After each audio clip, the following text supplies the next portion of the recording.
What's the Torp TC500 for the Surron? That's coming right up.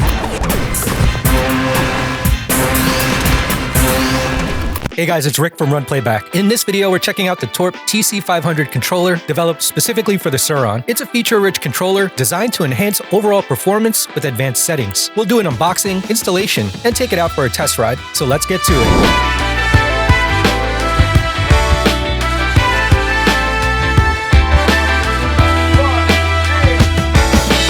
The Torp TC500 controller stands out for being tailor-made for the Surron Light Beat, which is evident in its seamless integration within the Surron's frame and electronics. Riders who want a simple plug-and-play aftermarket controller will appreciate this attention to detail. The Torp TC500 weighs only 2.2 pounds and is designed with user convenience in mind. It features a compact, waterproof design and wiring harness that eliminates the need for additional parts. This plug-and-play aspect simplifies the installation process, making it accessible to riders who aren't expert modders. One of the standout features of the Torp is its implementation of field-oriented control, or FOC. This creates a smooth and predictable power curve that enhances the rider's control over the Surron.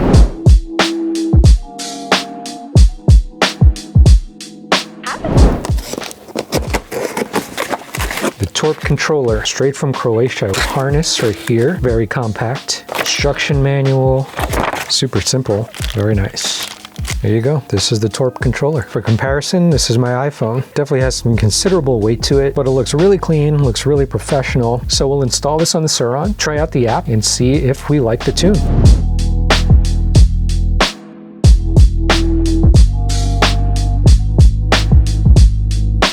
Alright, so now we're going to install the Torp Motors controller. Now on the website it says it takes about 20 minutes to do. I think it doesn't include actually removing your stock controller, or in our case, the BAC 4000. So what we got to do is remove this, go in here and remove the wiring. This controller is, I guess, a lot more compact than the BAC. It's going to be easier to kind of compress the wires. Comes with a quick start guide, and this goes up here. We also have this harness, and the wiring is nice and small, saves some space. You also get some hardware, which are a bunch of M6 screws and washers, and says that you must use the stock fuse at all times, and this is how you wire it. Not connecting the phase wires correctly can cause the bike to go in reverse. Yeah, let's not do that. I guess first we'll uninstall everything, and then we'll install the Torp, and we'll just make this a montage that looks exactly like this.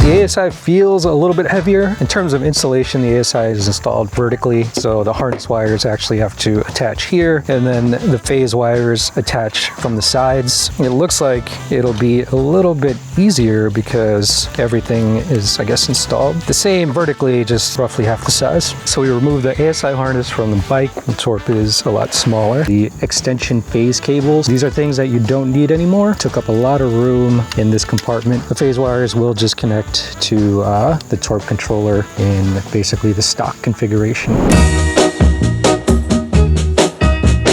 With a voltage range of 20 to 90 volts, the Torp TC500 caters to a variety of power sources, not just 60 volts or 72 volts. We're running a custom 66-volt battery, and we're able to input our voltage settings through the app. But if you're using the stock Surron battery, you'll be able to read the BMS through the Torp app, enhancing visibility into the bike's power system. The Torp TC500 offers both censored and sensorless control options, and motor calibration is easy while using the app, as long as your bike is on a stand and the rear wheel is off the ground. Also, the controller has a max power output of 25 kilowatts, which means it's compatible with the Surron Ultra B, as well as their upcoming 25 kilowatt motor. With a max battery current of 400 amps and a max phase current of 500 amps, the Torp TC500 has very robust current handling capabilities. Okay, so we're going to go over the app. It is available for Android and iOS. You'll notice that the screen is dim. That's because you have to connect it to the bike. So we'll turn the bike on, connecting, and there you go. So first screen is the dashboard. I really love how this UX is designed. I think it's just super clean, super simple. Second screen over here, live readings. So minimum is your first column, live is your second column, and then max is your third column. If you're troubleshooting something, that's a really great option to have right there. The third icon is the battery. So if you have a stock battery, you could connect it directly to the controller and it can read all of the voltage and things like that, all the battery info. But since we're using an aftermarket battery, we're actually using a 66 volt Shy battery Gladiator. It's not going to show you those live readings. So we could skip this. So the fourth icon is basically the general settings and then the modes that you could choose for the bike. Now for me, I didn't opt to go with either the Torp display, and I also removed the stock display and the stock Eco and Sport switch. So if you go here where it says mode button, if you click that, you have these three options, which is off, button, and Torp display. So obviously Torp display, you can change Sport and Eco on the display itself. We don't have that, and the button is basically the stock button like I mentioned. We don't have that either. We have off, so we're going to choose off. And basically what that does is it doesn't give you an option between Eco and Sport. You only have one mode, and that will be basically Sport. So that'll be Sport mode. That'll be the only mode you need. You can't switch it to Eco. You'd have to actually go into the settings and change Sport if you wanted to change any of the settings. You don't have different profiles.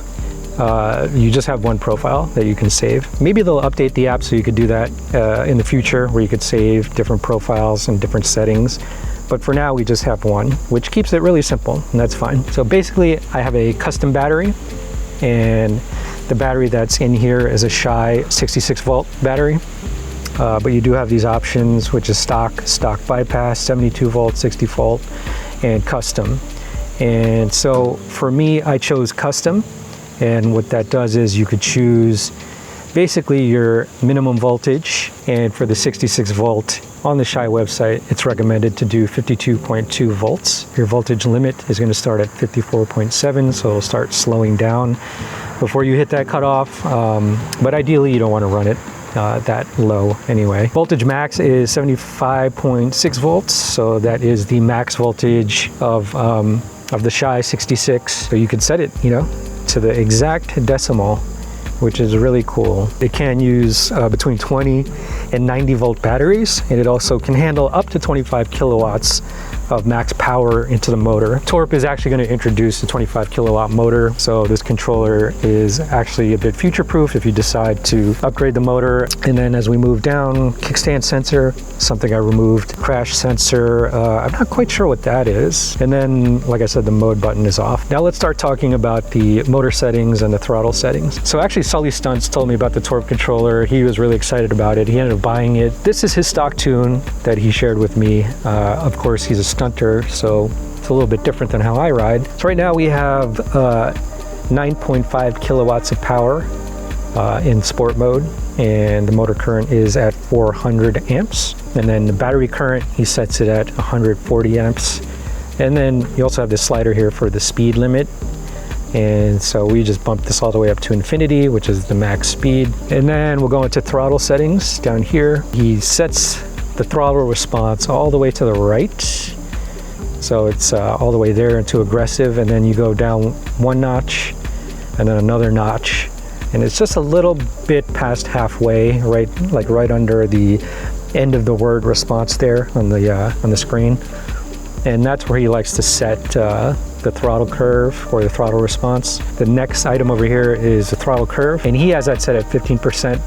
He told me between 5 and 15 is really all you need. And then we have the global settings, the dead zone, we left that at 3%. And then brake lever, thumb response, I'm assuming this is for the regen. So I have no brake sensors. I removed the regen thumb throttle. I hardly used it. So don't have anything here to change for that. When we go to calibrate throttle, over here you have this throttle calibration screen, and then it won't turn the motor, so you could actually pull the throttle and it won't engage. And basically you can calibrate your throttle. Just give it a couple of turns over here, and you can see that it's maxing out at 2.82 volts, and then at rest it's 59 volts. So really simple. You know, you save that, boom, done, close it. And then we go to the last screen over here, and a couple of things that I changed. The speed units, obviously, we're in the United States, so we go by miles per hour instead of kilometers. Temperature units, Fahrenheit instead of Celsius. Sprocket ratio is kind of cool. So I do have a 54 tooth sprocket. We have a 54 tooth sprocket right here. So that's pretty unique. I haven't seen that. I don't know if the BAC can do that, but 54 tooth sprocket, I'm assuming this is to calibrate the speedometer. And then the wheel diameter. So we have the 17-inch Supermotos, and it actually shows you a diagram here. So the diameter is actually not the size of the wheel, but actually from the tire, the ends of the tire. So for our 17, it's about 22 inches, maybe give or take, but that's pretty close. You also have Bluetooth pass. I'm not sure what that is. No, so you could do a Bluetooth password. We don't need that. Scan Bluetooth to look for the controller. Error, update firmware. So you could update the firmware on the controller or display. Really cool. So if they ever push updates, like I said, if they introduce something in the app where you can change different profiles, different riding profiles, this is where I think you can do it. And then, of course, to calibrate the Hall sensors. So we want to calibrate the motor. So we have the bike on a stand right now, so we can calibrate it without the bike moving on us. So let's do that. We'll hit calibrate. Wheel will start spinning. Make sure the wheel is lifted from the ground. Yes, it is. And then we hit OK. And there you go. It's calibrating the Hall sensors. You're gonna see this little loading screen here. It's doing its thing. And there you go. Really simple. And you save. We have the ride log. I don't know what that is. You can measure the time. Diagnostics. So you can see basically all your important information in one screen. Really cool. Temperature, get the Hall sensors, current, etc., etc. And you could also reset to factory default. So that's pretty much it.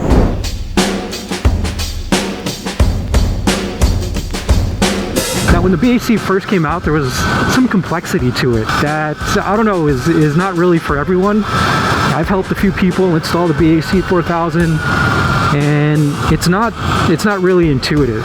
You know, there's just a lot of things that you need to know. So the installation of the Torp was just so easy. I never thought I'd say that installing an aftermarket controller was a pleasant experience, but it really was, to be honest. It really was a pleasant experience and really intuitive. I think I have some intermediate experience, but if you're a beginner, I think it'd be super easy to install the Torp. The controller can handle up to 25 kilowatts. It can push out up to 25 kilowatts of power, and it can handle up to 90 volts, I believe.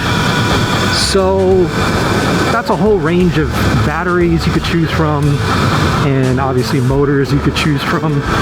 And Torp will be releasing their own motor at some point. I have no complaints about this tune right now. No complaints. Feels really smooth. I want to say the throttle is way more responsive. I feel like maybe before my previous throttle tune had a bit of a delay, and I don't feel that with this one. I don't think I'm going to do a top speed run. I don't have much battery, but basically it'll just give you the maximum amount of speed.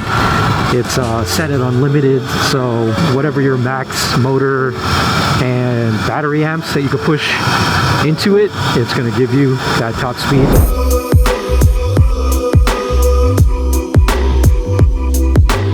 What's going on, guys? Sully Stunts, back over here on RunPlayBack channel. We're over here taking a look at Rick's bike. He's unswapped over from the BAC 4000 to a gorgeous Torp controller. Let me just first off say, holy crap, does that look better? I know that Rick's color scheme is orange and the BACs are orange, but this just looks so much cleaner on the front of the bike. I gave Rick some baselines, and since then I have changed my settings just a little bit. I always max out the speed because can never have too much speed. 400 amp seems to be about the sweet spot. You can go a little bit down or a little bit up from that, depending on the more top end you want. The battery current seems to be more of the low end punch. I run mine personally at in between 105 and 115, and that's, the more you add to that, the higher your kilowatt will go up. Leaving this where it's at, I feel, is probably the smoothest feeling power band in any of the, I mean, I've ridden 72 volt, 60 volt, and 66 now with Rick's bike, and it just seems to be the sweet spot. Jumping into throttle settings. The only thing that I've changed from Rick's is I changed my throttle curve down to 5%, just because I noticed that the ramp up was a little bit crazy in the middle to the high end of the pole, and when you're doing wheelies, it catches you off guard. Some people like it fully aggressive, but most people don't like it below half. So always leave it above half. It just feels closest to stock, which is what you want when you switch your controller. You don't want your bike to feel different. You want it to feel the same but better, which is exactly what this does. After riding Rick's before, I have messed with the tune as much as I possibly think that I could, but I don't really know everything about tuning a bike, so I'm not an expert by all means. But I changed the settings as much as I thought I could to try to fine tune it, and I just could never feel comfortable on that bike. Switching over to the Torp, I mean, you can tell just right away that the throttle is right there when you want it in comparison to the BAC. You kind of give it some and then it lunges forward, which seemed odd to me, but you can get used to anything. So coming into Rick's bike in comparison to mine, he does run smaller wheels. I run 19s, these are 17s. He also does have a 54 tooth rear sprocket versus I run the stock 48. So his bike does feel a lot more punchy than mine, but that's not necessarily a bad thing, especially when you're doing wheelies, because you can just hit the gas and it literally just pulls the front tire right up, even at 8 kilowatt. Versus before on your stock Surron, you were having a little bit of trouble doing that with just the throttle unless you were at a dead stop. And this is, mind you, only like 2 more kilowatt. So it's really not that big of a difference. Going right into it, I've never been able to do this on Rick's bike, ever, until now. Just because of the Torp, makes it that much smoother of a throttle, and it's my settings, I guess, helps. It's crazy how the tunes are so similar, yet they feel so different between the two controllers. From all the ones I've tuned, I usually put them around this power level, so there's no difference in the power level. It's just more so how the app reacts to your input to make a better feeling controller.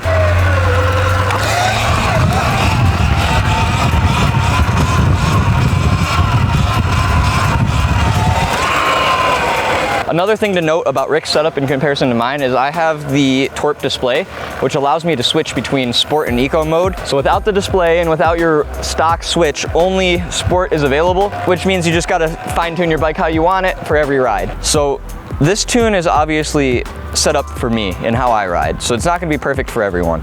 The best thing that I can tell you is if you want less punch, adjust the battery current down, and if you want less like top end, you put the amps down. So if I were to put this down to say 380 and this down to say 105, that should be 1,000 more watts than stock. And if you want to go down more, I suggest going down in increments of 5 to 10. So after I changed those settings, it's not gonna have as much punch. So it's not, that was the same amount of throttle as I gave it before, where it's not pulling up the front tire right away. It's just like a stock bike at this point. So you still have to pop into the wheelie.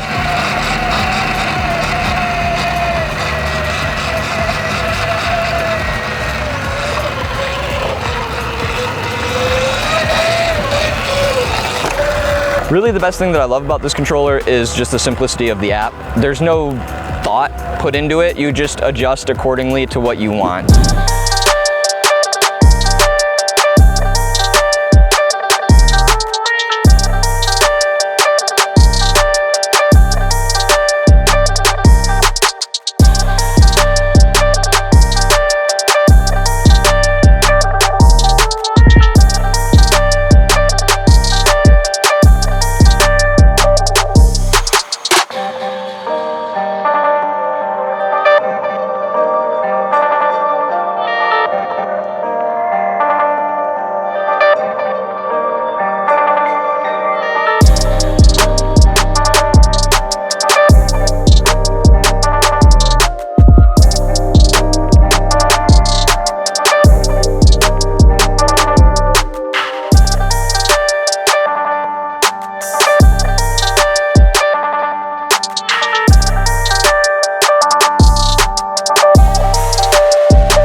Coupled with an efficiency rating of up to 99%, this controller ensures effective power utilization and an energy-efficient riding experience. Additionally, the Torp has an operational temperature range from 5 to 170 degrees Fahrenheit. This allows riders to use the Surron in extremely diverse weather conditions. Also, the controller incorporates current, voltage, and temperature protections, enhancing the safety and durability of the system. The inclusion of Bluetooth connectivity enables users to leverage the Torp mobile app for adjusting features and power settings. The compatibility with the stock Surron display or a custom Torp display adds to the user experience, although we opted for no display as we prefer to control everything through the app. Within the app, the Torp offers different regen braking and throttle modes, adding an extra layer of customization to the riding experience. This flexibility allows users to fine-tune their e-bike's behavior based on their preferences and riding conditions. Overall, the Torp TC500 is a pretty sophisticated controller that offers a range of features delivered in a simple way. Its ease of installation, a strong UX, and robust power features is a very compelling package. While the differences between the Torp and ASI controllers are nominal, the differences between the Torp and the stock controller are pretty vast. So if you're looking for a controller that aligns seamlessly with the Surron and provides a customizable riding experience, then the Torp TC500 is definitely worth considering. If you want to dive into more EV tech tips, click the links on the side and remember to like and subscribe